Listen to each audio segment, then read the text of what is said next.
All right, everyone, welcome back to the Book Mash Feature Friday, where we talk about all things fiction, feels, and fiercely good reads. With our Feature Friday, we are spotlighting amazing authors and stories that you need to add to your TBR. Today, our guest is bringing Gothic, paranormal, and slow burn vibes. We are so excited to welcome Hypatia Rhodes, author of House of Darkness, which is a dark fantasy where power, trauma, and seduction collide in a world ruled by vampires. All right, Hypatia, would you like to introduce yourself really quick? Anything you'd like to share before we get started? Yeah, my name is Hypatia Rhodes. I write character-driven stories that focus on woman empowerment and the female rage and characters that go from trauma to strength. I typically write like high spice, high stakes romance books with high fantasy plot lines. And I have been doing this for a couple years now and I absolutely love it. My debut book, House of Darkness, comes out in October this year. It sounds like my kind of book. Very You cool. know. I like the spicy. Yeah, I like the spicy too. I have always enjoyed just writing like the steamy stuff. I'd be blushing the whole time. I'd be like, Right? Mama, don't read this. I've listened to my stuff on audio before, and that is like Ooh. turned purple. Like I can't do it. I'm so excited for it. Okay, so for those of you who are just hearing about House of Darkness, can you set the scene for us? Who is Estrella and what kind of world does she live in? Yeah, so the plot for House of Darkness is very similar to like The Handmaid's Tale, where women are in this fantasy society and they're viewed as objects for reproduction purposes for the high class of vampires. And Estrella is one of these human, what I call acolytes in the story, who is up for auction. And she is purchased by the recently crowned czar of the vampire world, who is kind of mysterious. No one really knows anything about him. And now she is the czar's acolyte and is going through all that. And it turns out he's not what she's expecting. He's not like this cruel person, but he is this tortured, tormented soul that's gone through a lot and has his own baggage, just like her. And they fall in love in the middle of kind of a tumultuous time for the community where vampires are kind of getting restless and want to start taking power back from humans and, treating them poorly and using them for food and all that. And the czar is trying to control that and keep people safe and all of that. It very much focuses on women going from all of the things that we endure as women in society, how society views us, and how that develops our personalities and the trauma that she goes through because she's viewed as an object, and how she turns that into her strength and gains power from it. I love it. That sounds incredible. I can't wait to read this. Excited. Sorry for going on about that. No, Obviously that's you're perfect. talking about it. Yeah, that totally like sucked me in. I So, what we've heard so far, we know Estrella is a survivor, as you're mentioning. There's dangerous allure in the connection with the czar. Where did that idea come from? This is going to sound really silly. So most of my ideas for books come from music, and Death of a Bachelor by Panic at the Disco is the inspiration for the entire book. I had this vision of a girl in a red dress with like the Louis Vuitton pumps walking up to this building with like a sense of dread. And just followed that and created this entire world from it. I knew that I wanted to talk about like the woman experience and how women are viewed in society because it's a part of my story. I was a sexual assault survivor and have gone through, as someone in STEM, enduring like the prejudices against women. So it's something I like to talk about. So I wanted to base the story around that. And I like the idea of looking at trauma and what people endure and how that develops us and how we can grow from that. So it's very much like two imperfect people coming together and falling in love and then almost making each other worse a little bit, like a little bit of that we make each other worse vibes, and taking back what's theirs and like, regaining their power. I love that. Inspired by a song. No, I'm so that's super excited. cool. Very awesome. Okay, the next question. You created a world where vampires rule, but with a unique twist. Political power, bloodlines, and a heroine who is both vulnerable and strong. What went into building this universe? So much. I spent months building this universe. So there's multiple clans, houses of vampires in the book, and each one is based off of an ancient civilization. So I spent months researching each civilization and then worked from there to develop like how those civilizations would have interacted and how these people and cultures would interact. And then there is a little bit of, I want to say, like religious overlying features where part of the series is like this religious cult and believing that vampires are superior and how that influences like the entire culture and how that influences how vampires see people and people see vampires. So just a lot of research, and I have like a notebook full of like all these things that no one will ever see except me, but Well, that's the thing, is nobody else needs to see it because you gave them what you viewed all of that research as. Yep. So exactly. that's I have to tell you, I'm sorry. so incredibly intrigued because I have taught ancient world history for middle school for the last like 3 years. So the fact that you're like incorporating all of the ancient civilizations, I'm like, okay, I'm reading that. That's mine. I am Very cool. such a history nerd. I love history. So I was like, I need to incorporate history somehow into this. And I was like, it would be really cool to add like that element of diversity and culture through ancient civilizations and like show that. So yeah, I had a lot of fun with that. My thing is I'd love to write a book. I would totally, but I don't have the patience. And here's my other part, is I would just walk into writing a book and like assuming that everybody knew what I was talking about. Like, I don't want to build a world for you. I want you to know about my world already. I just want to get into the spice and the romance. I will say the best way to do books, in my opinion, and this is how I write them, is I'm a pantser, like through and through. Like, I'm the same way of like, I don't want to deal with that yet. So I just like write the story and then I go back and figure out everything because that's what I have to do. Because I would get. That's why I just read them. Yeah. Oh my goodness.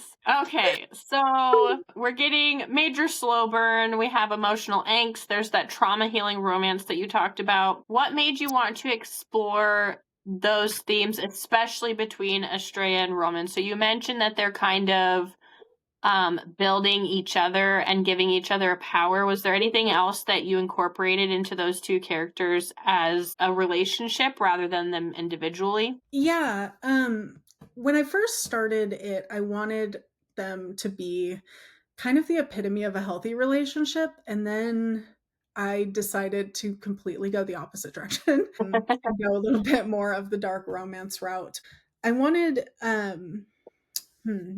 to explore just the idea of what almost like a normal relationship is, and like what two imperfect people coming together looks like, and how we can support each other even though we aren't perfect, because in most relationships that's the case. You don't have like the perfect book boyfriend who's good at everything and all of that that's going to heal you from the inside out. You just have two people that care about each other, who are trying their best to be there for each other even though they might make mistakes. And I wanted to explore that a little bit, and I wanted to have fun with the idea of like, he is like this dark, broody shadow daddy kind of character, possessive, all of the things we love in a good dark book boyfriend.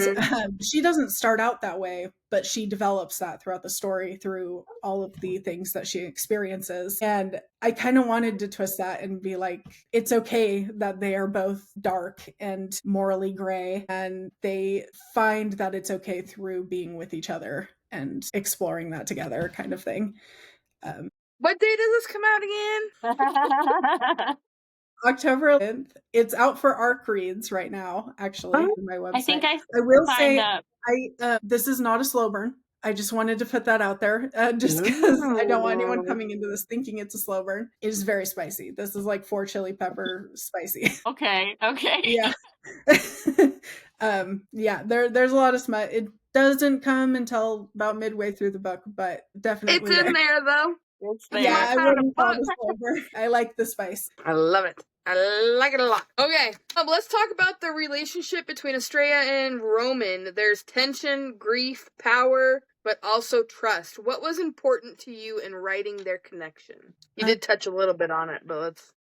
Yeah, a big part of Roman's character is he was raised to be a weapon, basically. So he is the most powerful vampire in this world, in the point where people are intimidated by him and fearful of him. And he's kind of considered like this outcast because of it, where he is on a pedestal, but he's alone on that pedestal.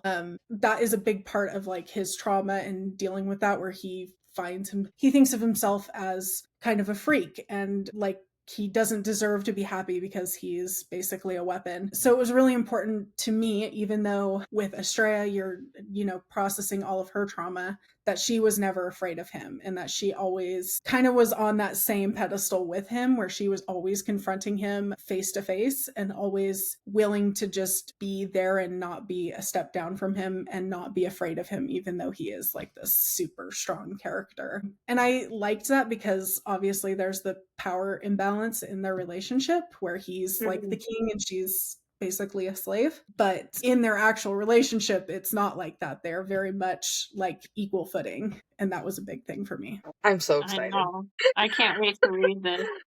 I'm like, you just keep telling me more? We're just listening so intently.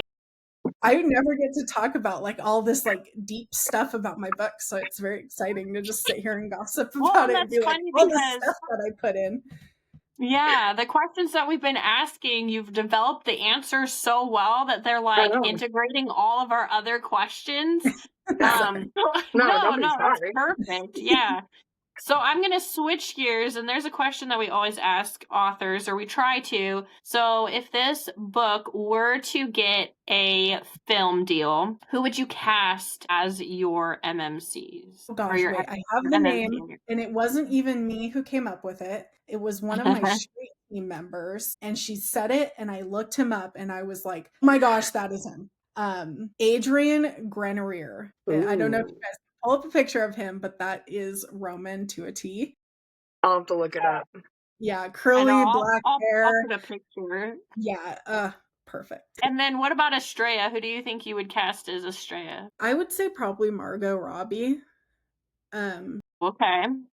She's blonde, thin, kind of. I designed her to be the perfect aesthetic of a woman, almost as a caricature, because I want to make commentary on what we view as the perfect female body. So it's something that's discussed later in the series, but yeah, I wanted her to be that caricature of what a perfect woman looks like. I know Miranda's really good at putting little like input pictures in here. Yeah, so she'll just put like pictures of them on there. Perfect. Throw a little circle in there. Okay, let's talk about you a little bit. On your site, you talk about love for mythology, folklore, and the uncanny. How does your personal background and storytelling passion influence the book? I think I've always been kind of just into the weird and like fantastical. I've always had a really wild imagination. I grew up in the forest, and if you've ever grown up in the forest, you totally get the like fairy vibes and all the whimsical and the fantasy. I've always read fantasy. And then as I've gotten older, I have gone through a lot of stuff. I went through, a sexual assault. I went through abuse. I went through like a medical scare that almost killed me. So I've gone through a lot of things in my life, as most people have. I mean, we all have stuff that has caused some kind of trauma in our pasts that make us who we are. And going through kind of all of that darkness and all of that, I wanted to really dive into like the human experience and what we deal with on a day-to-day. So there's a lot of like my own story kind of warped into this, but with that like fantastical element that makes it fun and exciting and magic and powers and all of that stuff. Yeah. Sorry, Very I'm good. like so, and I'm not even joking. I am so excited for this. I know. Thank you. I have fallen in love with it. It's one of those things like I've read the book 18 times and I still like it. So that's Yeah. saying something to me where I Yeah. still You enjoy the book. definitely sold us. That's for sure. Yeah, I'm excited. Not that we're hard to sell books to, but I know. Right? And I will say, like, Um, my experience in STEM, you know, has definitely like influenced by education and engineer. So going through that and like that, those experiences have influenced the way I write and what I write about, I think, as well. Yeah. I love that when we do get a chance to read this, because we know that so much of your personal experiences and your background is incorporated into the book, I feel like we'll get to know you even better through your characters. And I think that's awesome for authors to be able to do because they can reach so many people. And with your experiences, it might help them with their healing and their growth too. So That's I think you always, yeah. incorporating all of that is amazing. That's always the goal. I wanted to show characters like, for instance, you see the chosen one trope a lot, like with Feyre or Poppy from Blood and Ash, like a lot of that where they're basically the chosen one. They have all these crazy powers that make them basically almost gods. And I wanted to do the exact opposite of that, where my characters are very like my FMC is very much just a girl. Anything that makes her special is bad. You know, it just makes her life harder. But she just endures through it anyway and like finds her way through even through all of that because I wanted to make characters that people could relate to. And she's not like this badass at the beginning that knows how to like fight with knives and all of that. Like she's just an ordinary girl just dealing with shit and figuring it out and then become strong because she has to, which I feel like is something that a lot of us relate to. Yeah, definitely. Awesome. Can we expect more stories in this world or even more from Estrella and Roman? What are your plans? Yes. If you can I'm share. currently working on the prequel for the series. I can't share too much, but I will give it's going to be an MM romance. I have just finished draft 1 and I'm working on draft 2 right now. So that should be coming out next spring. And then book 2 of the series will be coming out next year. And I'm very, very excited. I love it. Yeah, When I'm very people tell us excited. that there's more than one book. Yeah, there's going to be, I'm hoping for 2 prequels, a 3-book series, and then a sequel. Awesome. It's the planned goal. I'm so Very excited. cool. I It's a literally fun wrote down family. October 11th, so I didn't forget. It's a found family, so I wanted to give books to the other characters in the series too, because you fall in love with the other characters too. I so love excited. Fun Family. I love it too. I love it. Just gives me more characters to torture, basically. Right. Yeah. Okay, so Hypatia, where can we find you? Like, are you like where can we find posts about you, your books, all the good things? I'm trying to be kind of on everything. I think I'm most active on Instagram. I've been working on that for a while. I'm also on TikTok and Facebook. Hypatia Rhodes author. It's really easy to find me. I have the little blue fairy, my fairy smut mother fairy. Yeah. On all of my pages. And then my website is hypatiarhodes.com. Yeah, and we're so excited. We can't thank you guys. enough for coming and sitting with us and just learning a little bit more about you. I'm going to literally tape this paper on my wall so that I don't forget. I'm going to put it in my calendar. I know. You guys have been awesome to talk to. Well, thank you. We're so excited that you were on, and we're so excited to read House of Darkness. I feel like I could have sat here all day and just listened to you talk about it. Right? Just read the story to us. We'll just like listen. Yeah. So it's nice to be able excited to talk about our books. I feel like authors, I mean, it's like our favorite thing, right? And just sit here and gossip about books for like several hours. Yeah. So perfect. Thank you so much for hanging out with us. Make sure you guys go follow her on all social. She'll be tagged below. And keep an eye out on our page because we'll probably let you know when we're reading it so that you guys can join in on the excitement too. So thank you so much for sitting with us. And yeah, we're excited to have you. Thank you so much, guys. Of course. Thank you.